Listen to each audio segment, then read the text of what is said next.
الحمد لله نحمده ونستعينه ونستغفره ونؤمن به ونتوكل عليه ونعوذ بالله من شرور أنفسنا من يهده الله فلا مضل له ومن يضلله فلا هادي له ونشهد أن لا إله إلا الله وحده لا شريك له ونشهد أن سيدنا ونبينا ومولانا محمدا عبده ورسوله أما بعد فأعوذ بالله من الشيطان الرجيم بسم الله الرحمن الرحيم ألف لام ميم ذلك الكتاب لا ريب فيه هدى للمتقين صدق الله العظيم۔ صدر ذی وقار محترم حضرات علماء کرام، قابل قدر بزرگان محترم، دوستوں اور عزیز ساتھیوں، آج یہاں پر ہمارا اور آپ کا جمع ہونا قرآن کی نسبت پر، قرآن سے تعلق کی بنیاد پر ہوا ہے۔ اس وقت موقع بھی ہے، ضرورت بھی ہے اور اس کی مناسبت بھی ہے، اس لیے کہ رمضان المبارک کا مہینہ اپنی تمام خوبیوں کے ساتھ، اپنی تمام صفات کے ساتھ، اپنی تمام انوار و برکات کے ساتھ عنقریب ہمارے درمیان آنے والا ہے۔ اور یہ مہینہ وہ مبارک مہینہ ہے کہ جس کے اندر اللہ تبارک و تعالیٰ نے قرآن پاک جیسی عظیم اور مقدس کتاب کا نزول فرمایا۔ لوح محفوظ سے آسمانی دنیا پر اللہ تبارک و تعالیٰ نے قرآن کو جو نازل فرمایا ہے، اسی ماہ مبارک کے اندر، رمضان المبارک کے اندر نازل فرمایا ہے، جس کا تذکرہ اللہ نے قرآن کے اندر بھی کیا ہے کہ شہر رمضان الذی انزل فیہ القرآن، کہ رمضان کا مہینہ وہ مہینہ ہے جس کے اندر قرآن جیسی عظیم اور مقدس کتاب نازل کی گئی۔ قرآن کریم کا رمضان سے اور رمضان کا قرآن کریم سے ایک گہرا تعلق ہے، ایک گہرا رشتہ ہے، ایک جوڑ ہے، ایک نسبت ہے، اور اسی تعلق کی بنیاد پر ہم سب یہاں پر جمع ہوئے ہیں۔ اور اس مہینے کے اندر اہل ایمان کا ہر طبقہ، چاہے وہ علماء کا طبقہ ہو، چاہے وہ حفاظ کا طبقہ ہو، چاہے وہ عوام کا طبقہ ہو، مرد ہوں، عورت ہوں، بچے ہوں، جوان ہوں، بوڑھے ہوں، ہر ایک کے اندر اس بات کا داعیہ پیدا ہوتا ہے، شوق پیدا ہوتا ہے کہ قرآن کریم کی تلاوت زیادہ سے زیادہ کی جائے۔ اور یہ عام مشاہدہ بھی ہے، دیکھنے میں بھی یہ چیز ہمارے معاشرے کے اندر آتی ہے کہ ہر لوگ، چاہے وہ کسی بھی طبقے سے تعلق رکھنے والے ہوں، ان کی یہ تمنا اور خواہش ہوتی ہے کہ وہ زیادہ سے زیادہ قرآن کی تلاوت سے اس مہینے کے اندر اس کے فیوض و برکات سے اپنے آپ کو مالا مال کریں۔ وہ بندہ جو سالوں سال بھی قرآن کو دیکھتا نہیں، قرآن کو چھوتا بھی نہیں، یہاں تک کہ اس کو سالہ سال قرآن کی زیارت کی بھی توفیق نہیں ہوتی ہے، ایسے لوگوں کا بھی حال اس مہینے کے اندر یہ ہوتا ہے، اس کی ایمانی غیرت بیدار ہوتی ہے، جاگتی ہے، اور کئی کئی پاروں کی تلاوت رمضان کی برکت کی وجہ سے وہ کر لیا کرتے ہیں۔ اور ایسے بھی لوگ ہیں جن کا اپنی زندگی کے اندر قرآن کی تعلیم کا ایک معمول بنا ہوا ہے کہ وہ روزانہ قرآن کی تلاوت کرتے ہیں، کم کرتے ہیں یا زیادہ کرتے ہیں، لیکن ایک معمول ان کا بنا ہوا ہے قرآن کی تلاوت کا۔ لیکن رمضان کے اندر جو ان کا جو معمول بنا ہوا تھا عام دنوں کے اندر، وہ رمضان کے اندر اس کے اندر اور بھی اضافہ فرماتے ہیں، اور کئی پاروں کی بہت سارے ایسے بھی حضرات ہیں اس زمانے کے اندر کہ پورے قرآن کی تلاوت ایک دن میں کیا کرتے ہیں۔ یہ سب قرآن سے تعلق، قرآن سے محبت اور قرآن سے ہمارا جو ایمانی رشتہ ہے اس کی بنیاد پر یہ سب ہو رہا ہے۔ تو اللہ تبارک و تعالیٰ نے اس مہینے کے اندر جو قرآن کریم کا نزول فرمایا، اور ایسا بھی نہیں ہے کہ قرآن کریم کی تلاوت صرف رمضان المبارک کے اندر کی جائے، نہیں، یہ تو ہمیشہ پڑھنے والی کتاب ہے، بار بار پڑھی جانے والی کتاب ہے، ہمیشہ روزانہ اس کی تلاوت کا ایک معمول ہونا چاہیے۔ اس کی وجہ سے انسان کے گھروں کے اندر برکت ہوگی، انسان کے رزق کے اندر برکت ہوگی، اور اللہ تعالیٰ بہت ساری خوبیوں سے اس کو نوازیں گے۔ تو قرآن کریم کی بنیاد پر، قرآن کریم کی نسبت اور تعلق کی بنیاد پر ہم اور آپ یہاں پر جمع ہوئے ہیں۔ قرآن کریم یہ اللہ تبارک و تعالیٰ کی طرف سے نازل ہونے والی کتابوں میں سب سے آخری کتاب ہے، اس پر ہمارا یقین ہے اور ایمان ہے۔ جو اللہ تعالیٰ نے اپنے آخری پیغمبر، اپنے آخری رسول حضرت محمد صلی اللہ علیہ وسلم کی ذات اقدس کے اوپر، آپ کے قلب اطہر کے اوپر نازل فرمایا تھا، اور آپ کے توسط سے ساری امت کو یہ دولت نصیب ہوئی۔ جس زمانے کے اندر قرآن نازل ہو رہا تھا، آپ جانتے ہیں کہ وہ اللہ کے نبی صلی اللہ علیہ وسلم جس ماحول کے اندر مشرکین مکہ اور مخالفین کی ایک بڑی جماعت، ایسے وقت میں قرآن پاک کا نزول ہوتا ہے، اور قرآن کی مخالفت کرنے والے، اور قرآن کے اس زمانے کے اندر جیسے آج ہمارے زمانے کے اندر بہت سارے اعتراضات قرآن کے تعلق سے چھوڑے جاتے ہیں، بے بنیاد اور بے وجہ کی باتیں قرآن کے تعلق سے اڑائی جاتی ہے کہ اس میں قرآن اللہ کا جب کلام ہے تو اس میں جہاد کی آیت کیوں ہونی چاہیے۔ یہ سب طرح کے اعتراضات ہر زمانے کے اندر ہوتے رہے۔ اس زمانے کے اندر بھی جب قرآن پاک کا نزول ہو رہا تھا، اللہ کے نبی علیہ السلام کے اوپر حضرت جبرائیل علیہ السلام قرآن کی آیات لے کر اترتے تھے، اور ان آیات کو اللہ کے نبی صلی اللہ علیہ وسلم خود تلاوت فرماتے تھے، اور پھر اس کے بعد جو قرآن کے لکھنے والے تھے اس زمانے کے اندر بہت سارے صحابہ کرام اس کام کے اوپر متعین کیے گئے تھے، ان کو صرف اسی کام کے لیے خاص کر لیا گیا تھا، جن کو ہم کاتبین وحی کہتے ہیں۔ یعنی جب بھی قرآن کا نزول ہوتا تھا ان کو بلایا جاتا تھا اور ان سے قرآن کو لکھوایا جاتا تھا، اور وہ لوگ قرآن کو پتوں کے اوپر، درختوں کے اوپر، پتھروں کے اوپر، چمڑوں کے اوپر لکھ دیا کرتے تھے، اور پورے قرآن کا اسی طریقے سے نزول ہو گیا، اور مختلف جگہوں کے اوپر قرآن پاک پورا محفوظ تھا۔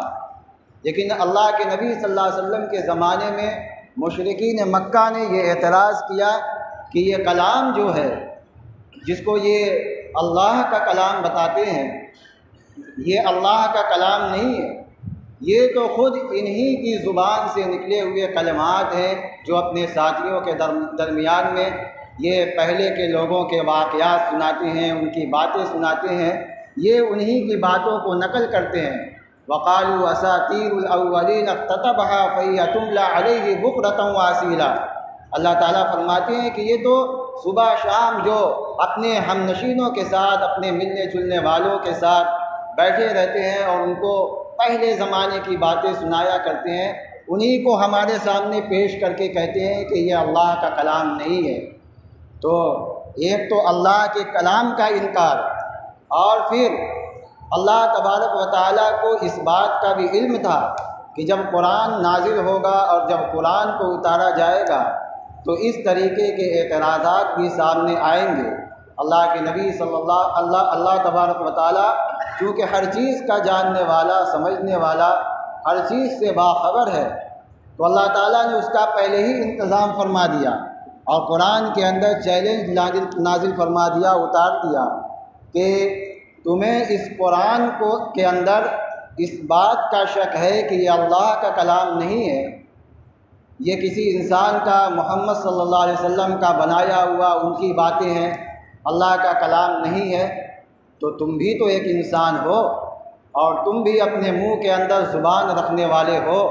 تمہیں اپنی فصاحت و بلاغت کے اوپر بڑا ناز ہے، بڑا فخر ہے کہ تم اپنے سامنے کسی کی کوئی اہمیت اور کوئی حیثیت نہیں سمجھتے ہو۔ اور اس زمانے کے اندر شعر و شاعری کا بھی بڑا رواج اور چرچا تھا کہ قصیدہ کہنے والوں کا، کہ اس زمانے کے اندر جو مشہور قصیدہ کہنے والے تھے، جن کے کتابچے بھی چھپے ہوئے تھے اور ان کے قصیدے قرآن خانہ کعبہ کی دیوار کے اوپر لٹکا دیا کرتے تھے، جس کو سبع معلقہ کہا جاتا ہے، یعنی وہ 7 معلقات جو مختلف شعراء کرام کا مجموعہ تھا، قصیدوں کا مجموعہ تھا، وہ خانہ کعبہ کی دیواروں کے اوپر لٹکا دیا جاتا تھا اور پھر اس کے ذریعے سے فخر کیا کرتے تھے کہ ہے کوئی اس جیسا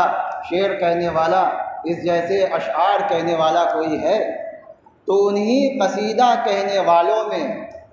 ایک صحابی بھی ہیں، حضرت لبید ابن ربیہ رضی اللہ تعالیٰ، جو اسلام لانے سے پہلے ایک بڑے شاعر کے اندر ان کا شمار ہوتا ہے، اور ان 7 قصیدہ کہنے والوں میں ان کا بھی نام ہے۔ حضرت لبید ابن ربیہ رضی اللہ تعالیٰ اسلام لانے سے پہلے ایک طویل زمانہ ان کا دور جاہلیت کے اندر گزرا ہے،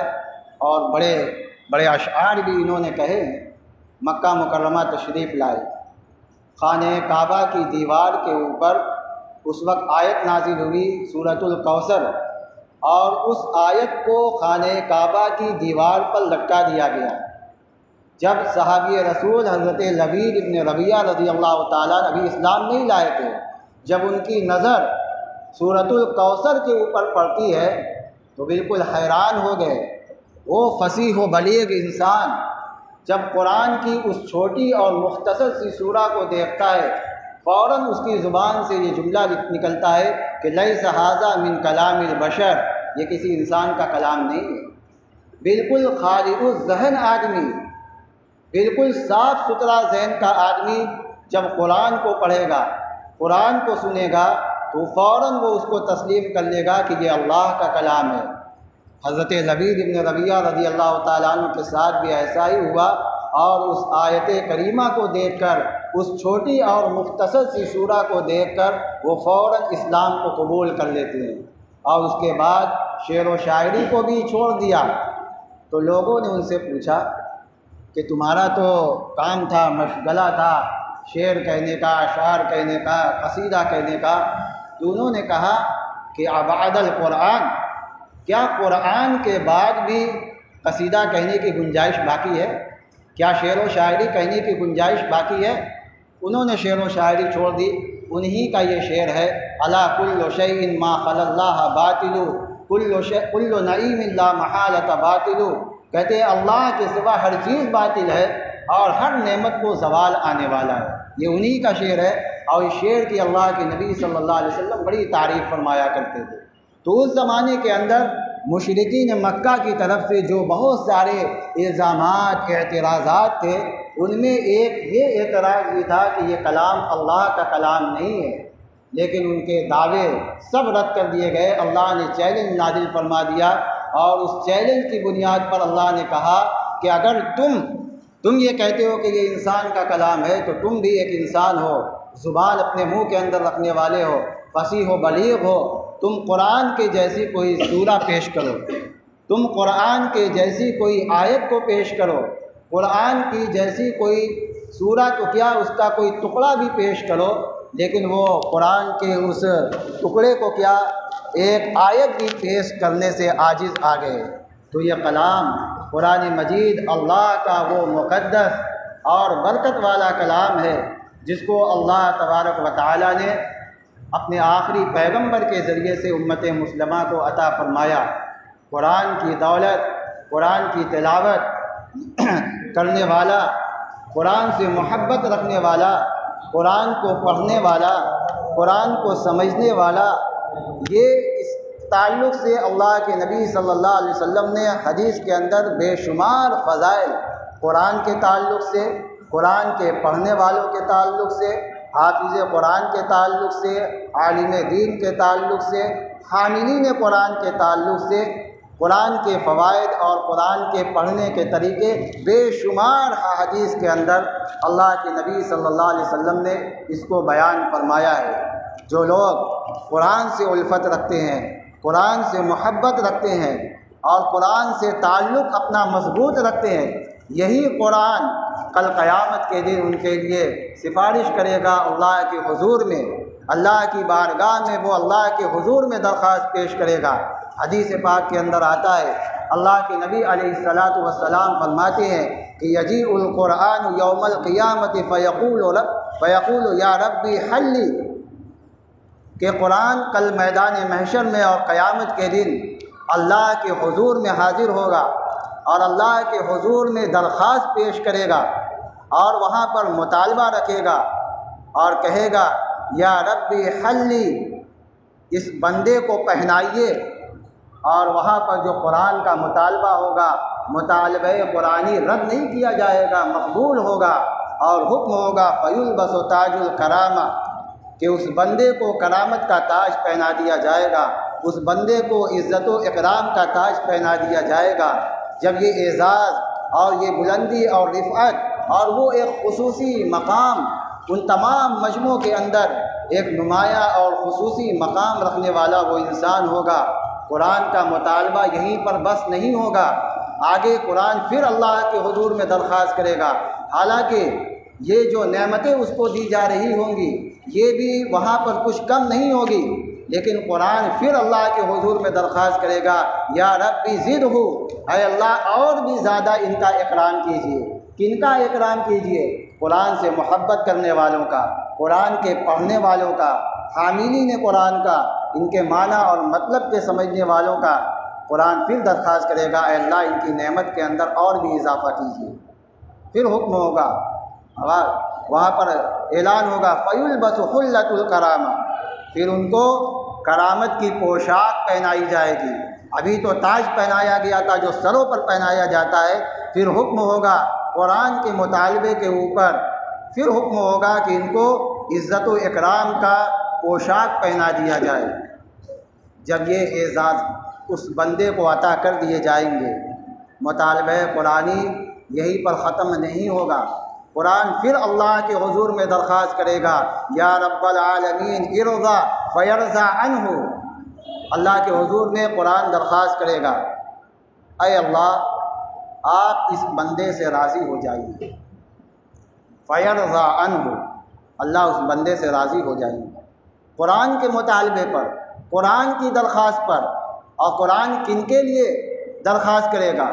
قرآن اپنے سے محبت رکھنے والوں کے لیے، اپنے سے تعلق رکھنے والوں کے لیے، اپنی قدر کرنے والوں سے خوش ہو کر اللہ کی بارگاہ میں یہ درخواست کرے گا کہ اے اللہ ارضا فیرضا عنہ، اے اللہ ان بندوں سے راضی ہو جائیے، تو اللہ ان بندوں سے راضی ہو جائیں گے۔ اور آگے حکم ہوگا ان بندوں کو وَيُقَالُ لَهُ اقرأ وَارْقَ، کہا جائے گا ان بندوں سے کہ قرآن کی تلاوت کیجیے اور اپنے بلند مقام پر پہنچتے رہیے، آگے بڑھتے رہیے۔ اس مقام پر بھی اللہ تعالیٰ ان قرآن سے تعلق رکھنے والے کو حکم دیں گے کہ قرآن کی آیات کو پڑھیے اور اپنے بلند مقام پر پہنچتے چلے جائیے۔ اور حکم ہوگا وَيُزَادُ بِكُلِّ آیَةٍ حَسَنَةٍ، اور ان کے لیے ہر آیت کے بدلے میں نیکیاں لکھی جائیں گی، درجات ان کے لیے بلند ہوں گے۔ یہ اللہ کے حضور میں قرآن درخواست کرے گا، لیکن کس کے لیے درخواست کرے گا؟ اپنے پڑھنے والوں کے لیے، اپنے سے محبت رکھنے والوں کے لیے، قرآن اپنے جو قرآن کی تعلیمات ان کی ہدایات کے اوپر عمل کرنے والے لوگ ہوں گے ان کے لیے درخواست کرے گا۔ بے شمار جو لوگ قرآن سے تعلق رکھتے ہیں، اللہ کے نبی صلی اللہ علیہ وسلم کی نگاہ میں عزت و شرافت اس کا مقدر بن جاتی ہے۔ اللہ کے نبی علیہ الصلاۃ والسلام فرماتے ہیں اشراف امتی حملۃ القرآن، کہ میری امت کے معزز، میری امت کے باعظمت لوگ وہ ہوں گے جو قرآن کے حاملین ہیں، جو قرآن کو اٹھانے والے ہیں، قرآن کو پڑھنے والے ہیں۔ یہ کون لوگ ہوں گے جو قرآن کو اپنے سینے سے لگائے ہوئے ہوں گے، جو قرآن کا ادب کرنے والے ہوں گے، جو قرآن کا احترام کرنے والے ہوں گے۔ بے شمار احادیث کے اندر اللہ کے نبی صلی اللہ علیہ وسلم نے قرآن اور حاملین قرآن اور قرآن پڑھنے والے حافظ قرآن اس تعلق سے بہت ساری حدیث کے اندر اس کے فضائل بیان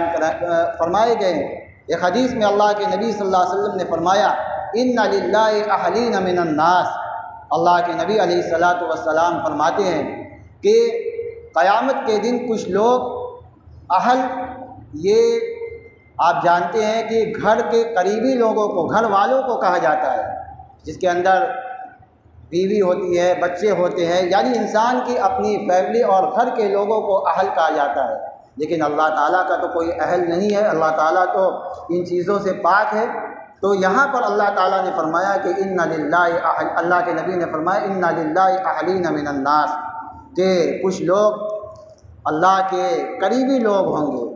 وہ کون لوگ ہوں گے؟ یعنی جس طریقے سے دنیا کے اندر انسان کے قریبی لوگ اس کے گھر والے ہوتے ہیں، اسی طریقے سے اللہ کے قریبی اور مقرب اور تعلق رکھنے والے وہ لوگ ہوں گے۔ کون لوگ ہوں گے؟ قیل ومن ہم یا رسول اللہ، صحابہ نے سوال فرمایا کہ وہ کون لوگ ہوں گے؟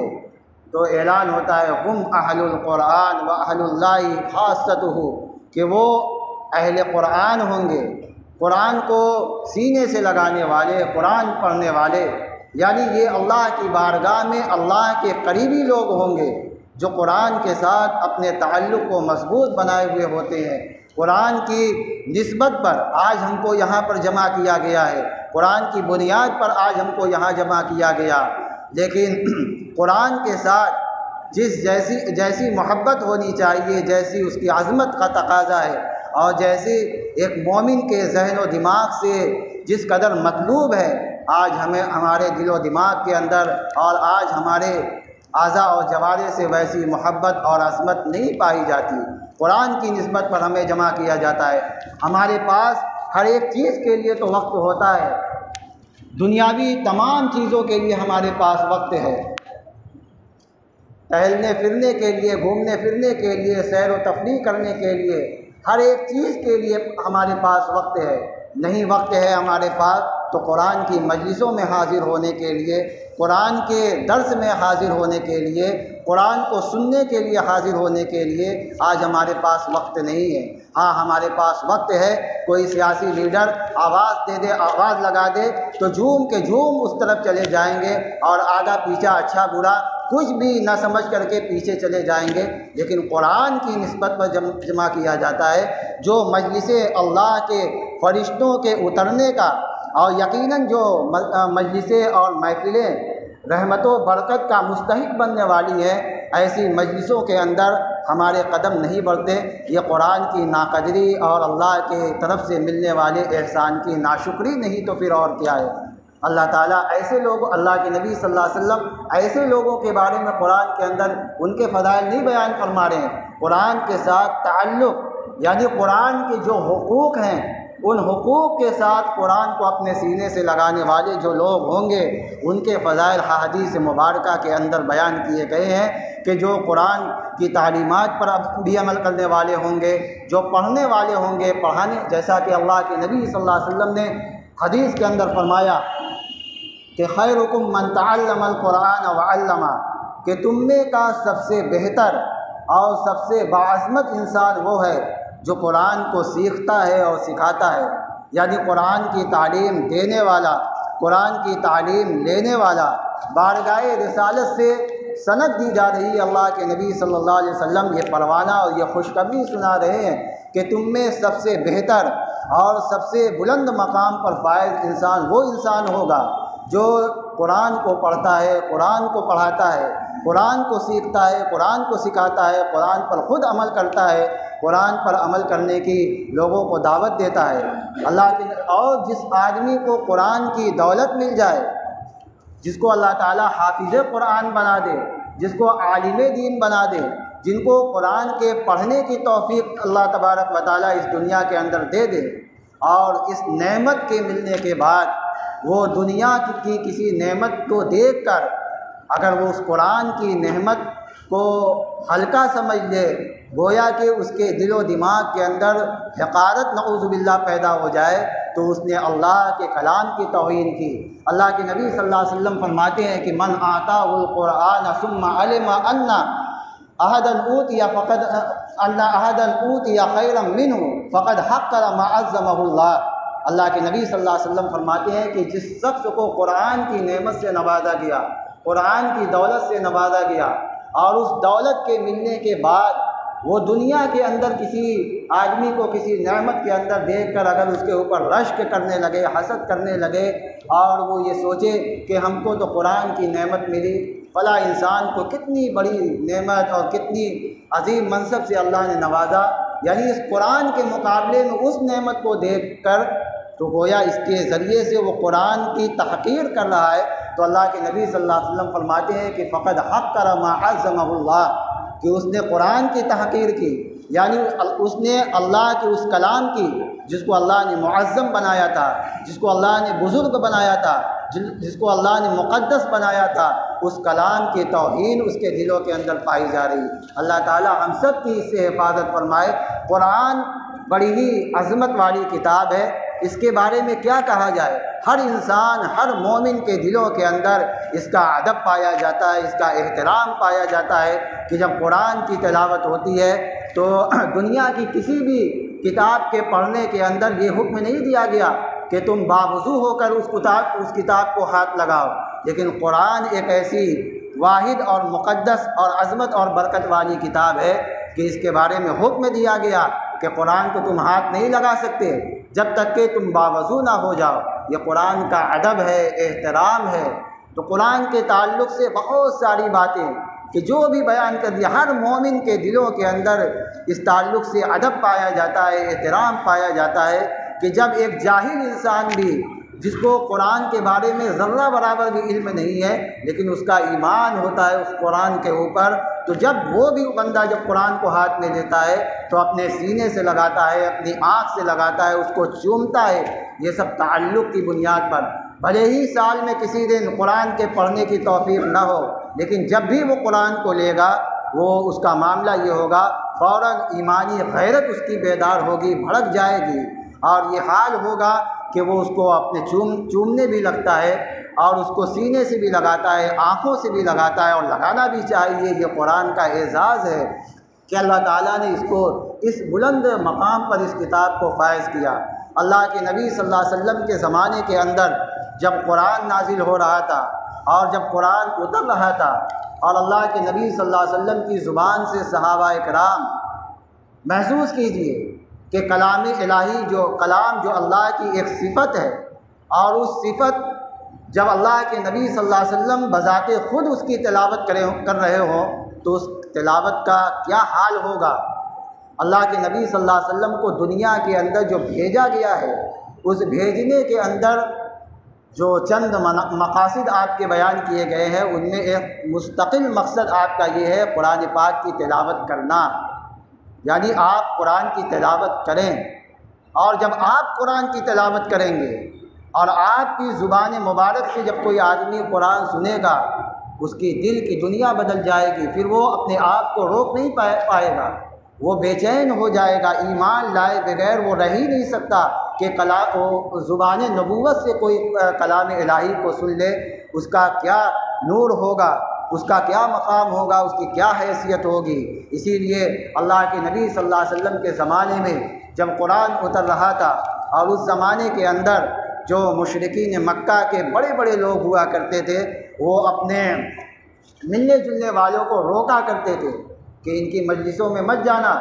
یہ پتہ نہیں کیسا جادو کر دیتے ہیں، کیا پڑھ کے پھونک دیتے ہیں کہ آدمی جو ان کی مجلسوں میں جاتا ہے وہ انہی کا ہو جاتا ہے، اس لیے ان کی مجلسوں میں مت جانا، ان کی زبان سے قرآن کی آیات کو مت سننا، یہاں تک کہ اگر وہ قرآن پڑھیں تو خوب شور اور ہنگامہ کرنا۔ وقال الذین کفروا لا تسمعوا لهذا القرآن والغوا فیہ لعلکم تغلبون۔ اللہ فرماتے ہیں کہ جب کافروں نے یہ کہا کہ جب قرآن پڑھا جانے لگے تو اس کو مت سننا بلکہ اور بھی شور اور ہنگامہ کرنا تاکہ قرآن کی آیات، قرآن کی وہ باتیں دب جائے، لیکن تاریخ گواہ ہے اس بات پر کہ قرآن کو جتنا دبایا گیا وہ اتنا ہی اوپر اٹھتا گیا، اور وہی لوگ جو دنوں کو اپنے ملنے جلنے والے اپنے دوستوں کو قرآن کی تلاوت کے سننے سے روکا کرتے تھے، وہی لوگ رات کے اندھیرے میں جب تہجد کی نماز میں اللہ کے نبی صلی اللہ علیہ وسلم قرآن کی تلاوت کیا کرتے تھے، وہی لوگ جو دن کو دوسروں کو منع کر رہے ہیں ایک دوسرے سے چھپ کر کے اللہ کے نبی صلی اللہ علیہ وسلم کی زبان مبارک سے قرآن کی تلاوت کو سننے جایا کرتے تھے۔ تو نبوت کی زبان سے جب کوئی آدمی کلام الہی کو سنے گا وہ اپنے آپ کو روک نہیں پائے گا ایمان سے۔ قرآن کے اندر واقعات موجود ہیں، انسان تو انسان کیا، جناتوں نے بھی جب اللہ کے نبی صلی اللہ علیہ وسلم کی زبان سے کلام الہی سنا ہے۔ جب اللہ کے نبی صلی اللہ علیہ وسلم طائف کے سفر سے واپس ہوئے ہیں اور وہاں پر ان کے ساتھ جو معاملہ ہوا سیرت کی کتابوں کے اندر بھی موجود ہے کہ کیسے وہاں کے لوگوں نے آپ کے ساتھ ظلم و زیادتی کی، وہاں سے اداس اور مایوسی کی کیفیت میں اللہ کے نبی صلی اللہ علیہ وسلم واپس تشریف لائے۔ نخلا کے مقام پر ایک جگہ آپ نے قیام فرمایا، وہاں پر وہاں پر فجر کی نماز کا وقت ہو گیا، آپ نے فجر کی نماز پڑھائی۔ صحابہ کرام میں 2 صحابی موجود ہیں اور جناتوں کی ایک جماعت اللہ اس راستے سے گزر رہی تھی۔ اللہ رات کا اندھیرے کا وقت ہے، جب اندھیرے کا وقت ہو تو کوئی چیز اگر دھیمی آواز سے بھی ہوگی تو وہ کتنی تیز سنائی دے گی اس کا اندازہ ہم اور آپ کر سکتے ہیں۔ اور اس زمانے کے اندر کیا حال رہا ہوگا کہ جب گاڑیوں کی بھی آواز نہیں ہوتی تھی اور بھی بہت ساری چیزوں کی، تو اس وقت جب فجر کی نماز کے وقت اللہ کے نبی صلی اللہ علیہ وسلم نے قرآن پاک کی تلاوت کی ہے تو جناتوں کی جماعت کا یہ بیان ہے۔ قرآن کے اندر اللہ تعالیٰ نے فرمایا کہ قل اوحی الی انہ استمع نفر من الجن فقالوا انا سمعنا قرآنا عجبا۔ ان لوگوں نے کیا کہا کہ ہم نے ایک عجیب قرآن سنا، اللہ کے نبی صلی اللہ علیہ وسلم کی زبان سے کلام سن چکے ہیں، کیا وہ اپنے آپ کو روک پائیں گے؟ نہیں روک پائیں گے۔ اس لیے آگے انہوں نے کہا کہ ہم اس کے اوپر ایمان لاتے ہیں، فآمنا بہ، کہ اس کلام الہی کے اوپر ہم ایمان لاتے ہیں۔ تو یہ قرآن کی تاثیر ہے کہ جب اللہ تبارک و تعالیٰ جو اس کی نورانیت ہے، جو اس کی روحانیت ہے، تمام چیزوں کو اس کے اندر جمع کر کے اگر ہمارے درمیان میں اتار دیتے تو آج انسان کے لیے قرآن کی تلاوت محال ہو جاتی، ہم ایک حروف بھی اس کے ادا کرنے پر قادر نہ ہوتے۔ یہ تو اللہ کا کرم ہے کہ اللہ تعالیٰ نے اپنے کرم سے ہمیں کلام الہی کی تلاوت کی توفیق عطا فرمائی ہے۔ تو قرآن یہ اللہ کی اس مقدس کتاب کے اندر شامل ہے کہ جس کے بے شمار فضائل اور فوائد حدیث کے اندر بھی، صحابہ کے اقوال کے اندر بھی، بزرگوں کے اقوال کے اندر بھی موجود ہیں۔ یہ جب اس سے انسان کا تعلق ہوگا، رمضان المبارک قریب آنے والا ہے جس کے اندر قرآن کریم کی تلاوت کثرت کے ساتھ کی جاتی ہے اور قرآن سے تعلق ہونے کی بنیاد پر مستقل ایک نماز کا اضافہ رمضان کے اندر کیا گیا ہے جس کو ہم نماز تراویح کہتے ہیں۔ ورنہ اس نماز کی اگر نماز ہی پڑھنا ہے تو پورے سال ہونی چاہیے تھی، رمضان کے اندر بطور خاص نماز تراویح کو جاری کرنا یہ قرآن کی نسبت پر ہوا ہے۔ اسی لیے نماز تراویح کے اندر پورا قرآن سننے کا، سنانے کا، پڑھنے کا یہ حضرت سیدنا عمر بن الخطاب رضی اللہ تعالیٰ عنہ کے دور خلافت سے یہ ایک معمول اور سلسلہ بنا ہوا ہے، اور آج پوری دنیا کے اندر شرقاً و غرباً پوری مسجدوں کے اندر 20 رکعت تراویح پورے مہینوں کے اندر پڑھی جاتی ہے، اور اس تراویح کے اندر مکمل قرآن پاک کو ختم کیا جاتا ہے۔ حفاظ کرام اس کے لیے کئی مہینوں پہلے اس کی محنت کرتے ہیں، اس کے لیے دور کرتے ہیں اور اس کے لیے محنت کرتے ہیں کہ انہیں تراویح کے اندر قرآن سنانا ہے، اور وہ اس کے لیے اپنی تمام دوسری چیز کو بالائے طاق رکھ کر کے صرف اس فکر کے اندر لگے ہوتے ہیں کہ مصلی پر کھڑے ہو کر کے پورے کلام الہی کو لوگوں کو سنانا ہے۔ تو مستقل نماز کا جو اضافہ رمضان المبارک کے اندر کیا گیا ہے وہ قرآن کی بنیاد پر کیا گیا ہے کہ جس کے اندر سورۃ الفاتحہ سے لے کر سورۃ الناس تک کی تلاوت کی جائے گی۔ اور یہ بھی عجیب معاملہ ہے، اس زمانے کے اندر ایسا نہیں تھا۔ آج تو الحمدللہ بنارس کے اندر بے شمار حفاظ کرام کی تعداد موجود ہے، اور ہر سال حفاظ کرام کی تعداد بڑھتی چلی جا رہی ہے، اور مسجدوں کے اندر اگر مسجدوں کے اندر ان کو موقع نہ ملا تو گھروں کے اندر لیکن وہ قرآن کو ضرور سناتی ہیں۔ پہلے زمانے کے اندر ایسا نہیں تھا کہ جتنے حافظ ہو ان کو جگہ جگہ ان کو متعین کیا جائے، نہیں، ایک حافظ قرآن پڑھائے گا اور اس کے پیچھے کئی حافظ ہوتے ہیں۔ ہمارے اس دور کے اندر ایسا نہیں ہوتا ہے کہ ایک حافظ ہوتا ہے، دوسری مسجد پر ہوگا، کوئی گھر میں ہوگا، ایک حافظ کے پیچھے بہت کم ایسا ہوتا ہے، جس بھی ایسا ہوتا ہے کہ کوئی دوسرا حافظ نماز تراویح پڑھے گا، اس لیے کہ اس کا اہتمام کیا گیا۔ اور ہر شخص جو قرآن کا حافظ ہے اس کی تیاریاں کرتا ہے اور اس کے لیے محنتیں کرتا ہے، یہ اس تعلق کی بنیاد پر ہے، قرآن سے دلچسپی اور تعلق کی بنیاد پر ہے۔ جب قرآن سے تعلق مضبوط ہوگا اور قرآن سے جب رشتہ مضبوط ہوگا، ہر چیز آسان ہوتا چلا جائے گا، اور جب قرآن سے تعلق بگڑ جائے گا اور عدم دلچسپی، عدم تلاوت کا معمول بن جائے گا، تو پھر پھر دلوں سے چین نکل جائے گا، سکون نکل جائے گا ہمارے دلوں سے، اور پھر اسی طریقے سے جب حالات بگڑ جائیں گے تو ہمارے ہمارے بدعمالیوں کی سزا حالات کی سختیوں کی شکل میں اللہ تعالیٰ ظاہر فرما دیں گے۔ آج جو حالات کی سختیاں ہمارے سامنے نظر آتی ہیں، شکوہ چاہے ہم کسی کا بھی کر لیں دشمنان اسلام کے، وہ سب اپنی جگہ پر ہے، لیکن کہیں نہ کہیں اس کے قصوروار ہم بھی ہیں کہ جس قرآن کو سینے سے لگانے کا حکم دیا تھا اللہ نے، جس قرآن سے محبت کرنے کا حکم اللہ نے دیا تھا، اس کے تعلق سے کس قدر ناقدری ہمارے اندر پائی گئی اور عدم تعلقی اور عدم دلچسپی کا مظاہرہ ہم نے کیا، تو پھر اللہ تعالیٰ نے ہمارے اوپر ظالموں کو بھی مسلط کر دیا۔ یہ ہمارے اپنے بدعمالیوں کی سزا ہوتی ہے، اسی کا نتیجہ ہوتا ہے۔ اللہ تعالیٰ نے قرآن کے اندر اس کی طرف اشارہ فرمایا ہے کہ ظہر الفساد فی البر والبحر بما کسبت ایدی الناس، کہ دنیا کے اندر جو بھی فسادات ہوتے ہیں، دریا کے اندر ہوتے ہیں، سمندر کے اندر ہوتے ہیں، خشکی کے اندر ہوتے ہیں، تری کے اندر ہوتے ہیں، چاہے وہ کسی بھی اعتبار سے ہو، معیشت کے اعتبار سے ہو، فتنے کے تعلق سے ہو، وہ ساری چیزیں انسان کے اپنے ہاتھوں کی پیداوار ہوتی ہے، اور یہ اللہ تبارک و تعالیٰ اس وجہ سے کرتے ہیں کہ لِيُذِيقَهُمْ بَعْضَ الَّذِي عَمِلُوا لَعَلَّهُمْ يَرْجِعُونَ، تاکہ اللہ تبارک و تعالیٰ ہمارے ان بدعمالیوں کا کچھ مزہ ہم کو اس دنیا کے اندر چکھائیں، اور ہم تاکہ اس سے نصیحت اور عبرت حاصل کر کے اور اپنے حالات کو سدھارنے کی کوشش کریں۔ مگر یہ کہ ہم اپنے حالات کو سدھاریں، ہمارے حالات تو اور بھی زیادہ بگڑتے چلے جا رہے ہیں۔ اللہ نے قرآن کے اندر فرمایا ہے کہ وَلَقَدْ صَرَّفْنَا فِي هَذَا الْقُرْآنِ لِيَذَّكَّرُوا، قرآن کو نازل تو اس لیے کیا گیا تھا تاکہ قرآن سے عبرت حاصل کی جائے، قرآن سے نصیحت حاصل کی جائے، لیکن وَمَا يَزِيدُهُمْ إِلَّا نُفُورًا، مشرکین مکہ کے بارے میں یہ آیت نازل ہوئی ہے کہ قرآن تو اس لیے ان کے درمیان میں نازل کیا گیا تھا کہ قرآنی ہدایات کو وہ پڑھ کر وہ عبرت حاصل کریں، نصیحت حاصل کریں، بجائے اس کے کہ وہ اس سے نصیحت حاصل کریں، ان کی سرکشی میں، ان کی نافرمانی میں، ان کی طغیانی کے اندر اور بھی زیادہ اضافہ ہو گیا، اور یہ کہ وہ اللہ کے اور بھی زیادہ نافرمان بندے ہوتے چلے گئے۔ تو اللہ تبارک و تعالیٰ ان چیزوں سے ہمیں محفوظ رکھے۔ قرآن پاک کو تراویح کے اندر حفاظ کرام کس قدر محنت کے ساتھ سناتے ہیں، لیکن اس تراویح کے اندر بھی ہمارا سننے کا یہ حال ہے کہ حفاظ کرام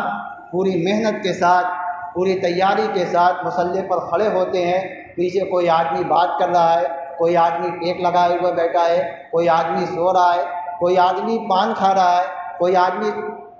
باہر ٹہل رہا ہے، تو یہ سب قرآن کی محبت کی بنیاد پر، یہ سب قرآن کی ناقدری ہے۔ میرے بھائیوں، میرے عزیزوں، میرے دوستوں، یہ سب قرآن کی ناقدری ہے۔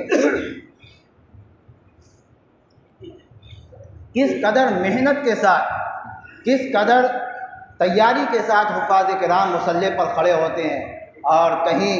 خدا نخواستہ ان کی زبان کہیں لڑکھڑا گئی اور کہیں ان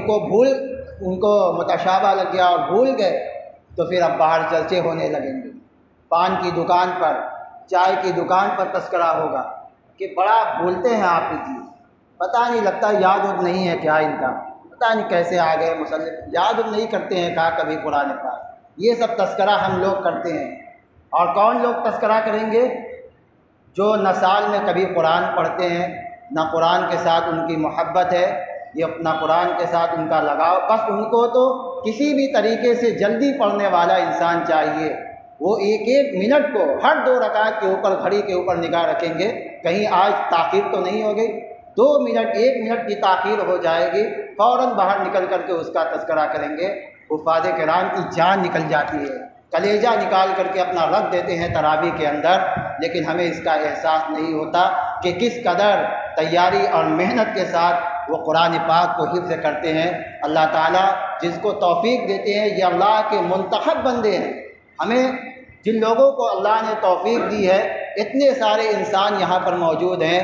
بہت سارے ان میں حفاظ کرام بھی ہوں گے الحمدللہ، لیکن کیا ان سے پوچھئے کہ کس قدر محنت کے ساتھ انہوں نے تیاری کی ہوگی، اور کئی سال لگ گئے ہیں ان کو اس قرآن کے حافظے کے اندر، اور اللہ تعالیٰ نے پھر ان کو اس قرآن کی دولت سے اور حافظ قرآن کی دولت سے ان کو نوازا ہے۔ پھر اس کے بعد یہ مصلی پر کھڑے ہوتے ہیں۔ یہ ایسے ہی نہیں ہو گیا، اللہ تعالیٰ نے ان کو منتخب کیا ہے، یہ اپنے چاہنے سے حافظ نہیں بنے، اللہ نے ان کو بنایا ہے، اور اللہ نے قرآن کو محفوظ کیا ہے۔ اللہ نے قرآن کے اندر فرمایا کہ ہم نے قرآن کو نازل کیا ہے، ہم ہی قرآن کی حفاظت کرنے والے ہیں۔ تو قرآن کی حفاظت کی ذمہ داری تو خود اللہ نے اپنے ذمے لے رکھی ہے، اور اس کا ایک ذریعہ یہ حفاظ کرام کا سینہ، جن کے سینوں کے اندر اللہ نے قرآن کو محفوظ کر دیا۔ تو جن کے سینوں کے اندر قرآن محفوظ ہوگا، کیا وہ انسان محفوظ نہیں ہوگا؟ کیا وہ گناہ سے محفوظ نہیں ہوگا؟ جس کلام کو اللہ نے جس کی حفاظت کی ذمہ داری لی، اور اس کلام کی حفاظت جو بندہ کر رہا ہے، کیا اس کی حفاظت اللہ وحدہ لا شریک نہیں کریں گے؟ قرآن کی حفاظت کے بڑے عجیب عجیب واقعات، اس کی تلاوت کے اللہ تعالیٰ قوموں کے عروج کا فیصلہ، قوموں کے زوال کا فیصلہ اسی قرآن کی بنیاد پر فرماتی ہے۔ قرآن کے ساتھ جیسا تعلق ہوگا، جیسی دلچسپی ہوگی، اللہ تعالیٰ اس کے ساتھ ویسا ہی معاملہ فرمائیں گے۔ اللہ کے نبی صلی اللہ علیہ وسلم فرماتے ہیں، ان اللہ یرفع بہذا الکتاب اقواما ویضع بہ آخرین، کہ اسی کتاب کے ذریعے اللہ تعالیٰ کتنے لوگوں کو بلند مقام پر فائز کر دیتے ہیں، اور کتنے کو نیچے کے اوپر نیچے اس کو لا کر رکھ دیتے ہیں۔ یہ قرآن کی دلچسپی کی بنیاد پر ہوتا ہے۔ جو قرآن کے ساتھ جیسا معاملہ کرے گا، اللہ کے یہاں اللہ کی نگاہ میں وہ ویسا ہی بندہ شمار کیا جائے گا۔ بے شمار واقعات قرآن کی تلاوت کے تعلق سے، اس کے حفظ کے تعلق سے تاریخ کی کتابوں کے اندر اور بھی بہت ساری کتابوں کے اندر موجود ہے کہ اس تلاوت کی بنیاد پر اللہ تعالیٰ نے وہ ہدایت کے لوگوں کے فیصلے فرمائے ہیں۔ پوری بستی اور پورے علاقے کے لیے ایمان کا سبب یہی قرآن پاک کی تلاوت بنا ہے۔ مجھے ایک واقعہ یاد آتا ہے جزیرہ مالدیپ کا، جو ایک جزیرہ ہے، کئی جزیروں پر مشتمل ایک جزیرہ ہے جزیرہ مالدیپ۔ کسی زمانے کے اندر وہاں بدھ پوجنے والوں کا وہاں پر حکومت تھی۔ ابن بطوطہ رحمۃ اللہ علیہ نے اپنے سفر نامے کے اندر یہ واقعہ لکھا ہے کہ وہ جب سفر کر کے مالدیپ کے اندر پہنچے ہیں تو وہاں انہوں نے مسلمانوں کی ایک بڑی تعداد پائی، تو انہوں نے اس کے بارے میں دریافت کیا کہ اسلام یہاں کیسے پھیلا، مالدیپ کے اندر اسلام کیسے آیا۔ تو وہاں کے لوگوں نے بتلایا کہ ہمارے پرانے زمانے کی بات ہے کہ یہاں کفر کا نام و نشان تھا، کفر کا راج تھا، اور ایک عجیب معاملہ ہماری اس مالدیپ کے اندر ہوا تھا کہ ہر مہینے کی ایک رات کو ایک دریا کے کنارے سے ایک بھیانک شکل میں، پتہ نہیں شیطانی شکل میں، جنات کی شکل میں ایک چیز نظر آتی ہے، اور وہ کسی انسان کی بلکہ کسی عورت کی وہ بھیٹ اس کو جب چڑھائی جاتی ہے، بلی جب دی جاتی ہے، تو پھر وہ اسی دریا کے اندر چلا جاتا ہے۔ وہاں کے لوگوں نے بتلایا کہ ہمارے پرانے زمانے کی بات ہے کہ اس مالدیپ کے اندر یہ ہوتا تھا کہ دریا کے اندر سے کوئی بڑی سی چیز، بھیانک سی چیز نکلتی تھی،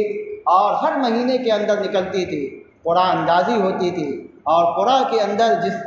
لڑکی کا نام ہوتا تھا اس کو اس کے حوالے، دریا کے حوالے کر دیا جاتا تھا، اور پھر صبح کو جب دیکھتے تھے تو اس کی لاش وہاں پر موجود پاتے تھے۔ تو اسی علاقے کے اندر عرب کے ایک سفیر تجارت کی غرض سے گئے، ابو البرکات بربری، اسی علاقے میں پہنچے ہیں، ان کا ایک جگہ قیام ہوا، تو انہوں نے دیکھا کہ رات کا وقت ہے، یہاں کے گھر والے لوگ رو رہے ہیں اور ایک غم اور مایوسی کا ماحول اس گھر والے کے لوگوں پر چھایا ہوا ہے۔ تو انہوں نے حالات دریافت کیے، معلومات کی، تو انہوں نے یہ بتلایا کہ ہر مہینے کے اندر ایک بچی کی بلی دی جاتی ہے دریا کے اندر، تب جا کر کے ہم پورے مہینے چین اور سکون کے ساتھ رہتے ہیں۔ وہ حافظ قرآن کے ابو البرکات بربری، انہوں نے کہا کہ عورت کا لباس مجھے پہنائیے اور مجھے اس لڑکی کی جگہ پر مجھے وہاں پر بھیجیے۔ چنانچہ اس کو بھیج دیا گیا، ان کو بھیج دیا گیا۔ وہ راتوں رات پوری رات اللہ کے کلام کی تلاوت کرتے رہے، اور جب صبح ہوئی تو لوگ پہنچے تو چلے دیکھے وہ زندہ بھی ہے یا ان کی جان نکل گئی۔ پہنچے تو وہ بندہ قرآن پاک کی تلاوت کر رہے۔ لوگوں نے اس کی اطلاع اس زمانے کے جو وہاں کے بادشاہ تھے اس کو بھی دی۔ وہ آیا، اس نے کہا تم 1 مہینہ ابھی اور رکو، اور 1 مہینہ کے بعد جب دوبارہ یہ معاملہ آئے گا تمہیں پھر جانا ہوگا، جب تم ایسا دوبارہ کر لو گے ہم تمہارے اوپر ایمان لے آئیں گے۔ حالانکہ دوبارہ ایسا نہیں ہوا، اور اسلام کی رغبت لوگوں کے دلوں کے اندر پیدا ہو گئی، اور ساری کی ساری بستی بادشاہ کے ساتھ، حاکم کے ساتھ، سارے علاقے اور بستی کے لوگوں نے اسلام کو قبول کیا۔ تو پوری بستی کے لوگوں کے اسلام لانے کا سبب کیا بنا؟ یہی قرآن پاک کی تلاوت بنا، جو آج ہمارے دلوں سے نکلتا ہوا چلا جا رہا ہے۔ کس قدر ہم اس کی ناقدری کر رہے ہیں، کس قدر اس کی ناقدری کر رہے ہیں۔ کیا اللہ کی رحمت ہمارے اوپر نازل ہوگی؟ ہمارے گھروں کے اندر نحوست نہیں ہوگی تو کیا ہوگا؟ آج ہم رونا روتے ہیں کہ ہمارے گھروں کے اندر برکت نہیں نازل ہوتی، ہمارے بڑی بے برکتی ہے۔ تو تمام کام تو ہم وہ کریں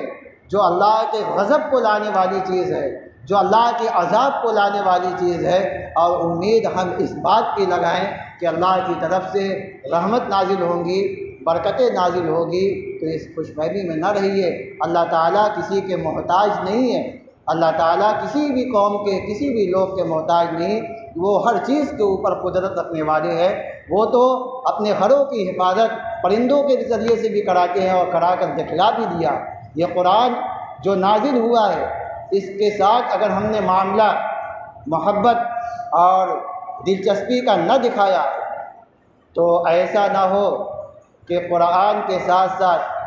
جو ہمارے اس ملک کے اندر ہماری بہت ساری مذہبی چیزوں کے اوپر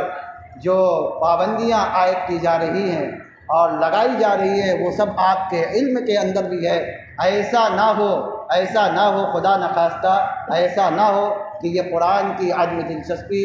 اور عدم تعلق کی بنیاد پر یہ وہ دن ہمیں دیکھنا پڑ جائے۔ اس لیے قرآن کے ساتھ جڑیے، قرآن کے ساتھ محبت پیدا کیجیے۔ یہ اللہ کا کلام ہے، اللہ کا مقدس کلام ہے۔ اللہ تعالیٰ اس کے ذریعے سے رحمت نازل فرماتے ہیں، برکتیں نازل فرماتے ہیں۔ اس کا انسان جب اس کی تلاوت جب کر لیتا ہے تو وہ دلوں کے اندر ایک چین محسوس کرتا ہے۔ حدیث پاک کے اندر فرمایا گیا کہ میدان محشر کے اندر وہ لوگ جب قیامت کے دن پہنچیں گے، اور میدان محشر کے اندر جب نفسی نفسی کا عالم ہوگا، اور وہاں کی سختیاں ہر آدمی کے علم میں ہے کہ جب وہاں پر پہنچیں گے تو وہاں پر اللہ تعالیٰ کے کچھ مخصوص بندے بھی ہوں گے جن کو اللہ تبارک و تعالیٰ اپنے عرش کے سائے میں جگہ عطا فرمائیں گے۔ یعنی ان سختیوں کے اندر بھی وہ عافیت کے اندر موجود ہوں گے۔ بہت سارے اس کے اندر لوگ ہیں، وہ ایک مشہور حدیث ہے جس میں 7 لوگوں کا تذکرہ ہے، لیکن اتنے ہی پر بس نہیں، اس کے علاوہ اور بھی بہت ساری حدیث ہے جس کو ماضی قریب کے بہت بڑے عالم دین محدث کبیر حضرت مولانا زین العابدین صاحب نور اللہ مرقدہ نے ایک چھوٹی سی اور پتلی سی کتابچہ لکھا ہے، عرش الہی کا سایہ۔ اس کتاب کے اندر انہوں نے اور بھی بہت سارے لوگوں کا تذکرہ کیا ہے کہ جو اس میدان محشر کے اندر عرش الہی کے سائے میں ہوں گے۔ ان میں ایک حاملین قرآن بھی ہوں گے، قرآن کے پڑھنے والے بھی ہوں گے، قرآن کے سیکھنے والے بھی ہوں گے، جو قرآن کے ساتھ محبت رکھنے والے ہوں گے۔ تو وہ لوگ بھی کل قیامت کے دن محشر کی سختیوں سے بچا لیے جائیں گے، اور وہاں کی خطرناک، وہاں کی جو تصورات جس کا ہم نہیں کر سکتے اس دنیا کے اندر رہ کر، اللہ تعالیٰ ان لوگوں کو بھی وہاں عافیت کے اندر رکھیں گے۔ تو یہ قرآن کے ساتھ محبت کے ساتھ ہوگا۔ جب ہم قرآن کے ساتھ محبت رکھیں گے، اس دنیا کے اندر بھی ہم عافیت کے ساتھ رہیں گے، اور اللہ تبارک و تعالیٰ آخرت کے اندر جو نعمتوں سے نوازیں گے وہ اس دنیا کے اندر ہم محسوس نہیں کر سکتے۔ قرآن کے ساتھ دلچسپی رکھنے والے ہم سنتے تو بہت کچھ ہیں، اور وہ سب برحق ہے، وہ اللہ کے نبی صلی اللہ علیہ وسلم کی زبان مبارک سے نکلے ہوئے وہ سب فضائل ہیں، وہ سب ان کی خوشخبریاں ہیں، وہ سب ہم سنتے ہیں، لیکن ہمیں احساس قبر کے اندر ہوگا، ہمیں احساس محشر کے میدان کے اندر ہوگا، جب ان قرآن پڑھنے والے، ان قرآن پڑھانے والے، ان عالم دین، حفاظ کرام اور ان قرآن سے محبت رکھنے والوں کو جب اعزاز و اکرام سے وہاں پر نوازا جائے گا، پھر وہاں پر کوئی انسان ان کی نعمتوں کو دیکھے گا تو یقیناً رشک کرے گا کہ کاش کہ دنیا کے اندر بھی ہم ایسے ہی بن جاتے کہ جیسے یہ لوگ تھے، لیکن وہاں کا سوچنا، وہاں کی آرزو اور تمنا وہاں سب بیکار ہوں گی۔ اس لیے دنیا کے اندر اللہ نے جو زندگی ہمیں عطا کی ہے، ہر انسان کی ایک محدود زندگی ہے، ایک مختصر سی زندگی ہے، اور اس مختصر سی زندگی کے بعد موت آئے گی۔ موت کے بعد حقیقی زندگی شروع ہوگی جو ہمیشہ ہمیش کی زندگی ہوگی، اور اس زندگی کی تیاریاں ہمیں، اگر ہم وہاں عافیت کے ساتھ رہنا چاہتے ہیں، اور اگر ہم وہاں مزے سے رہنا چاہتے ہیں، اور وہاں ہم اللہ کی لازوال نعمتوں کے اندر رہنے والے بننا چاہتے ہیں، تو ہمیں اس دنیا کے اندر قرآن کے ساتھ جڑنا ہوگا، قرآن کے ساتھ محبت رکھنا ہوگا، قرآنی ہدایات کے اوپر عمل کرنا ہوگا۔ یہ قرآن صرف پڑھنے والی کی چیز نہیں ہے۔ اللہ کے نبی صلی اللہ علیہ وسلم کے دنیا میں آنے کا ایک مقصد تو قرآن کی تلاوت تھا، اسی لیے علماء کرام نے اللہ کے نبی صلی اللہ علیہ وسلم کی اس تلاوت کو بھی محفوظ کیا ہے، اور نہ صرف محفوظ کیا، اس تلاوت کے طریقے کو مستقل ایک علم دے کر پروان چڑھایا، جس کو ہم علم تجوید کہتے ہیں۔ مستقل یہ ایک علم قرار دے کر کے اس کو پروان چڑھایا گیا، جس کے اندر یہ بتلایا جاتا ہے کہ قرآن کیسے پڑھا جائے گا، کون سا حروف کہاں سے نکلے گا، یہ ساری چیزیں علم تجوید کے۔ تو اللہ کے نبی صلی اللہ علیہ وسلم کا ایک مقصد تو یہ تھا، اور اس کے اور بھی مقاصد آپ کے بیان کیے گئے کہ آپ قرآن کی ہدایات، قرآن کی تعلیمات کے جو معنی اور مطلب ہے اس کی تفہیم و تشریح آپ بیان کریں، یعنی اس کے مطلب کو آپ بیان کریں۔ تو قرآن یہ کتاب ہدایت ہے، یہ ایک انسان کے لیے دستور حیات ہے، قیامت تک کے تمام انسانوں کے لیے اللہ تعالیٰ نے اس کے اندر اصول اور ضابطہ بیان فرما دیا ہے۔ اگر قرآن کے ساتھ ہمارا تعلق مضبوط ہوگا تو قرآن کی تلاوت کے ساتھ ساتھ ہمیں قرآن کی تعلیمات کے اوپر عمل بھی کرنا ہوگا۔ قرآن کے فضائل تو ہم بہت شوق سے سنتے ہیں، لیکن قرآن کے اوپر جب عمل کرنے کی باری آتی ہے تو ہم تیار نہیں ہوتے۔ نہیں، جس طریقے سے قرآن کے پڑھنے کے بہت سارے فضائل بیان کیے گئے، اسی طریقے سے یہ سارے فضائل جو بیان کیے گئے ہیں یہ ان لوگوں کے بیان کیے جا رہے ہیں جو قرآن کو پڑھنے کے ساتھ ساتھ ان کو اپنی زندگی کے اندر اتارے ہوئے ہیں، اپنی عملی زندگی کے اندر اس کو اپنے عمل کے اندر شامل کیے ہوئے ہیں، ان کی ہدایات کے اوپر، ان کی تعلیمات کے اوپر۔ تو آج کا یہ جلسہ عظمت قرآن اور مسائل تراویح کے عنوان سے جو منعقد کیا گیا تھا، اس بات کو بیان کرنے کے لیے کہ قرآن کے ساتھ ہمارا ایک ایمانی رشتہ ہے، ہمارے ایک ایمان کا وہ تعلق ہے، ایک بنیاد ہے۔ وہ مدارس جہاں قرآن کی تعلیم ہوتی ہے، جہاں قرآن پڑھایا جاتا ہے، اس کے ساتھ بھی ہمیں محبت رکھنی چاہیے، اس کو بھی پروان چڑھانا چاہیے، اس کی بھی جڑوں کو مضبوط رکھنے اور مستحکم کرنے کی کوشش کرنی چاہیے، وہاں کی ضروریات کو بھی پوری کرنے کی کوشش کرنی چاہیے۔ یہ قرآن کے ساتھ ہمارا تعلق ہونا چاہیے، اور جب قرآن کے ساتھ دنیا کے اندر ہمارا تعلق ہوگا تو اللہ تبارک و تعالیٰ اس قرآن کے تعلق سے آخرت کے اندر ہمیں بے شمار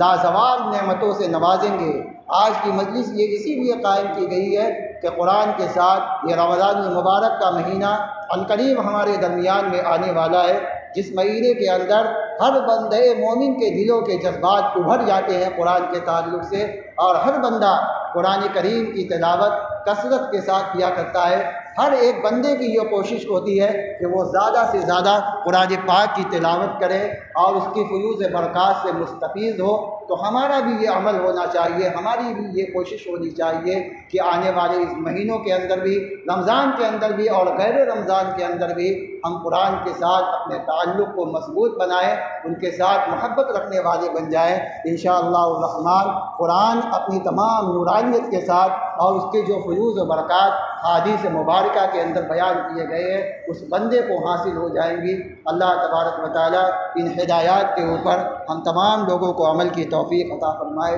وآخر دعوانا الحمد للہ رب العالمین۔